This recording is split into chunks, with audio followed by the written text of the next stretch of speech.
យូរបានម្លេងស្រុកកណ្ដាលម្ដងអញ្ចឹងទិញគ្រឿងសមុទ្រចូលមកជូនពុកម៉ែឲ្យគាត់ប្រសាដើម្បីឆ្ងាញ់មាត់ហើយនឹងឆ្អែតបបោហូហៀម្ដងចឹងនិយាយថានេះជាសកម្មភាព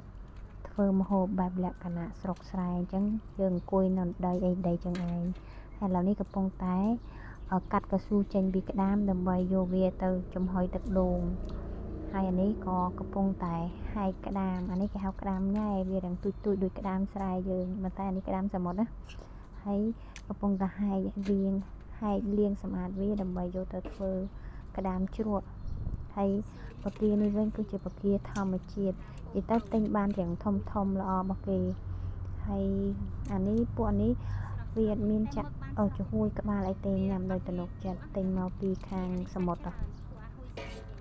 ហើយអានេះមឹកចឹងនិយាយថាមឹកគេវិញឡងស្រស់អានេះមឹកគេហៅមឹកហ៊ុយសៃ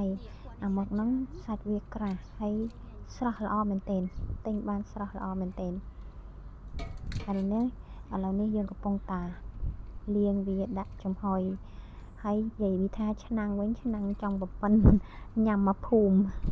វារៀងច្រើនណានិយាយទៅយូរបានមកលេងម្ដងចឹងដាក់ឲ្យណាណីម្ដងមើលឲ្យបបោហូហៀហើយយើងដាក់វាស្រស់មិនស្រស់ទេអានេះដាក់ចំហុយជាមួយនឹងទឹកដូងហើយដាក់ជាមួយនឹងស្លឹកក្រូចស្លឹកគ្រៃដើម្បីឲ្យវាកាត់ឆ្អាបអីចឹងហើយវីដេអូហ្នឹងអត់មានអីទេមានតែប៉ុណ្្នឹងឯង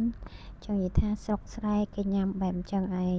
យូរបានញ៉ាំម្ដងញ៉ាំដាក់ឲ្យណាណីបបោហូហៀម្ដងមើល